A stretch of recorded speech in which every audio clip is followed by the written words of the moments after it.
And when we were studying it in the Senate, what I realized is they were calling it non-alcoholic beverages. So I had to laugh that we considered beer and wine a non-alcoholic beverage in this state. I think the way it went about, the historical sense, was in 1895 when they did the South Carolina Constitution. I think from what we were told, they outlawed alcohol. And you had dry counties a lot down in the South. You had the Bible Belt. You had, for the longest time, brown bags and mini bottles. But we've never gone to changing the Constitution. So back in the 40s, 50s, or 60s, when people wanted to be able to serve wine in a restaurant or a beer in a restaurant, the way they did it without that brown bag was the clever politicians back then, and I'm not clever enough to have been there, they said, well, here's the way we get around the Constitution. We'll call anything below 6 or 7%, we'll call it a non-alcoholic beverage. Is that right? And so that way we don't have to necessarily try to change the Constitution. And so that worked well for the last umpteen years. And now recently, because the brewing people and the beer people came and said, we would like to offer choices. And you know, we're all about choices in society. We'd like to offer different choices at a higher level. We found it was going up against that clever law we passed many, many, many years ago. And so we had to get around it.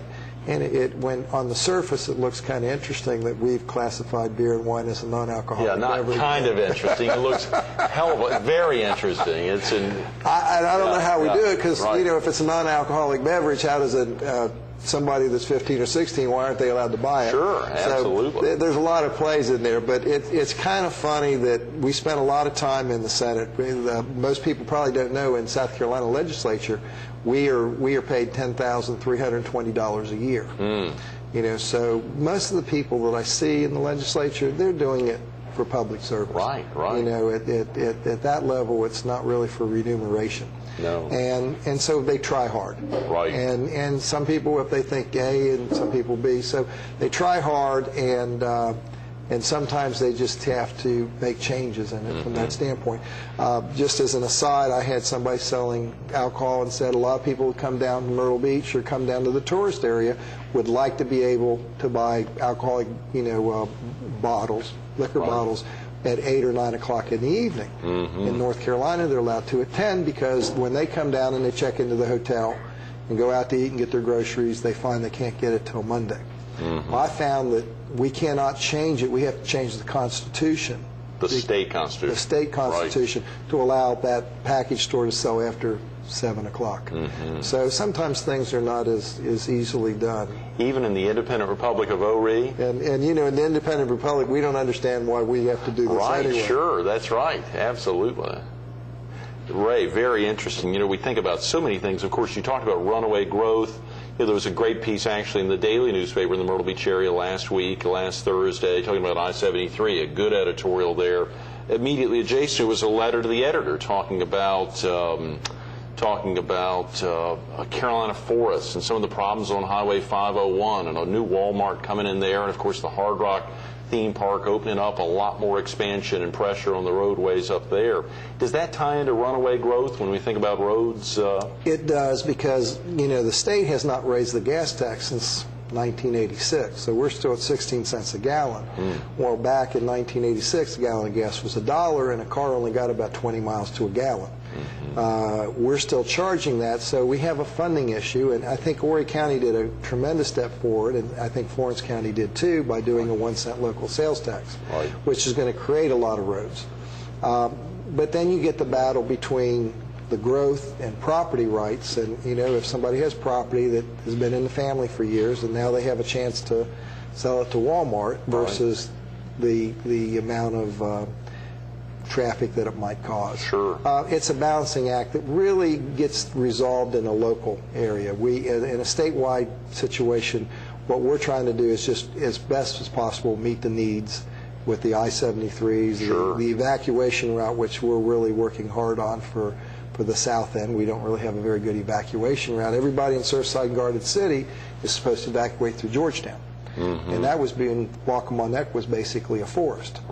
And that bridge closes down after the winds get at a certain level. So those are issues from a statewide level, but it's hard to build the roads to keep up with the growth, and I think the growth is going to be there. You know? That it is, absolutely. If a viewer needs to get off right now, get off to work or get out to get family out, what's the best way to reach you? Is it best to reach you in Columbia if someone wants to talk to you? Obviously, your constituents, principally down this area, but you really serve the entire state to a great degree. Is there a good way for someone to reach you? They can go to my webpage, and it gives all my home address. It gives my home number. A lot of times people reach me through my Senate email, which is listed clearyr@scsenate.org. So there's different ways, and sometimes they can just drop a letter off at my dental office. And okay, great. And I can What's that website if someone wanted to go online? The website is clearyr at scsenate.org. Okay, that's your email address. That's my email address. How about if someone wanted to see? Do you actually have a website? I went online this morning. I think it printed out some info about you. It may actually be a political site. It's a website, but we're in the process of updating it. Sure. And it's more of a graphic, and we want to go to a content website. Right. Good for and you. At my age, over 45, it's a learning curve when we get into the web thing. That it is, no matter who you're working with. Absolutely. If you're under 20, you understand it completely. Not as many of our viewers are under 20, but that's good to know. We got about 5 minutes, Ray, and I actually was early this morning, 5:30 or so. It was kind of dark outside. I'm opening a letter here. I hate to say it's from Allstate, but they've been in it a long time. A letter that says in about 3 months, my home in Murrells Inlet, they're going to be unable to renew the Allstate policy because of its proximity to the coast. The property's extremely high risk for severe damage or total loss. Obviously, having this home almost a decade and thinking about a notice like this, Allstate's a pretty big company. Not to focus on them, but just coastal insurance, a big deal. You know, we were told March a year ago by the insurance commissioner, Ms. Kitzman, that we would see a problem with insurance, but it was manageable.